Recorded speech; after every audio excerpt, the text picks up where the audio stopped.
out a small presentation. Let's hope it works. You can see the electronics is not in my control. Thank you.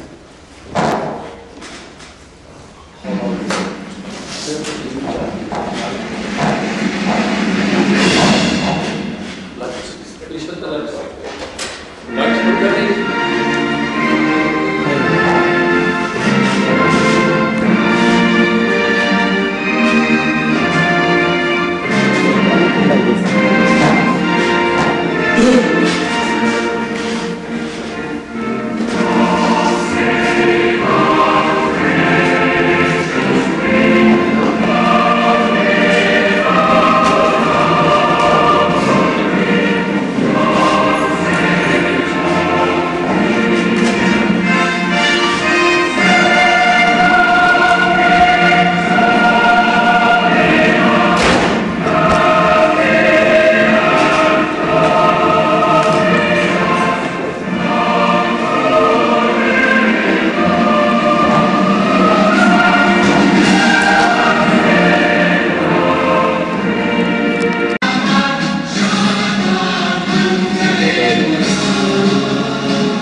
Ladies and gentlemen, my Lord Baronesses, distinguished guest, Sarwar, Sarwar, Sarwar.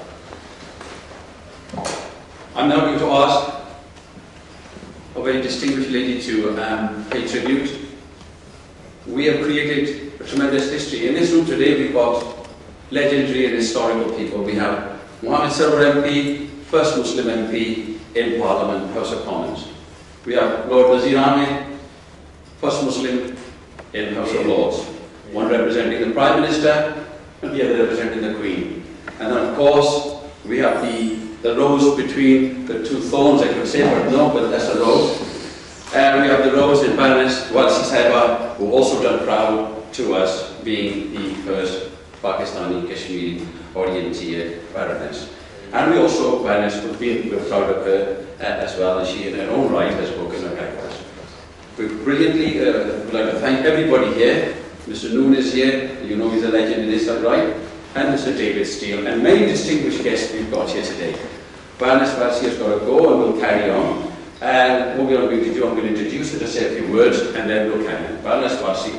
Sorry, before I go ahead, Baroness Walsi, of course, as I said, she's on many panels and great, and she's taken special time out today to say farewell to a great friend, Mohammed Sarwar MP.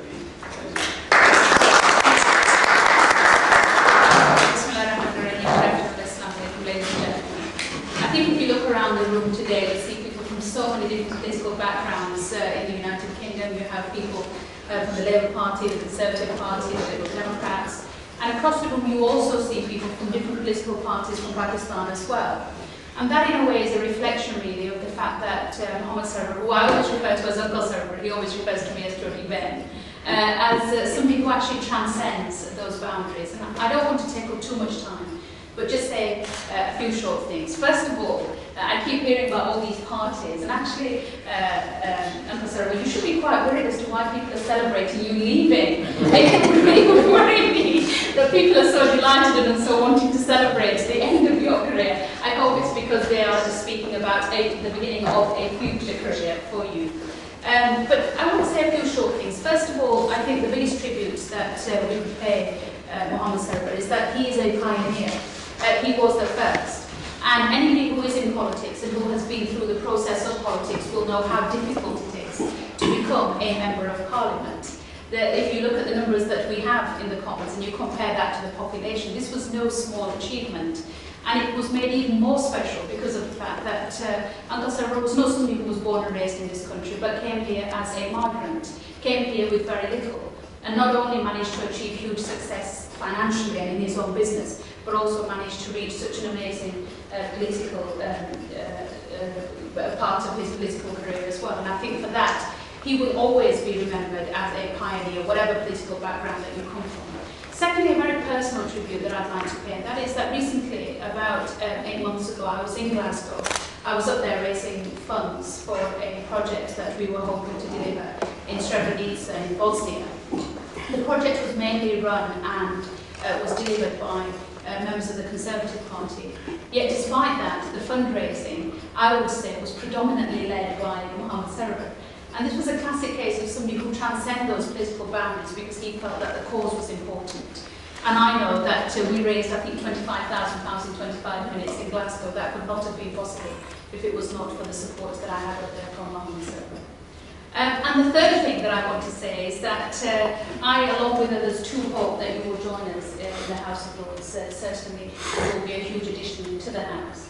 But more than that, I'm really looking forward to standing up at that dispatch box one day and say, you can't possibly be serious, Uncle. And hope that you will back down. So on that very personal note, I wish you all the best for your future.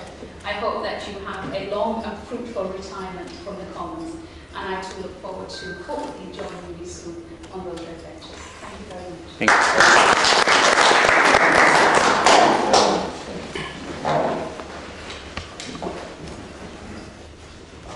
Yes, Qureshi, if you can. Would you like to ask me a question? Do you want to say a few words before you go? Mr. Sarwar was said you would fellow I do apologise because I did I'm here as a representative of as chairman of the Conservative Friends of Pakistan, and I'll make this very short.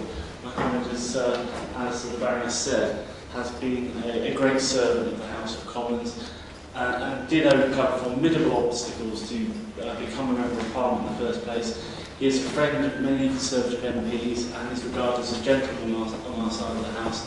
And on behalf of all Conservative MPs, I would like to wish Mohammed a long and happy retirement.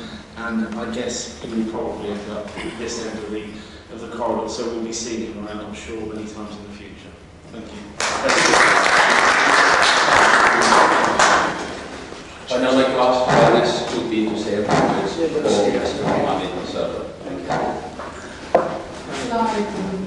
Good morning, ladies and gentlemen, and distinguished brother chair, Lord Ahmed and Sarwar. It's a great honour and privilege to be here for the second day running, to give the opportunity of saying a few words and acknowledging his contribution to all of us. And I think there's been so many eloquent speakers, and I feel completely inadequate with some of the descriptions and the experiences I personally have had with Mohammed Sarwar. He is an amazing humanitarian. He is a great parliamentarian. All of that has been said, but I think what's very important and very significant over the last 24 hours that has been said is that he is a pioneer, and for that we all salute him and we all admire him, we adore him, we love the work that he has continued. But most of all, I have to say, somewhat politically, I think that his contribution to the Labour Party and the Labour movement is absolutely unstinting, and for which we are all truly grateful. I know that he's transcended many of the boundaries, and not least as a parliamentarian, but also some of the very difficult causes that he's taken. I know that he did not just rescue the killer. I think very importantly we should remember, I think he rescued 2 women, 2 sisters. He contributed to that, and I think that he's very feminist in that sense. I know that because I know personally Bhabi, his wife, Mrs. Sarwar, and I think the family's contribution to the Labour movement is equally of significant, but also to his constituency. It's been a great privilege to have his support, and I am absolutely not ashamed of saying of my age, I am his brother and not his niece. So I'd like to keep it that way. He's been a wonderful brother. On a very personal level, I want to publicly acknowledge the deepest gratitude towards him for being with me all the way along through the great times as well as the difficult times. I want to say thank you very much.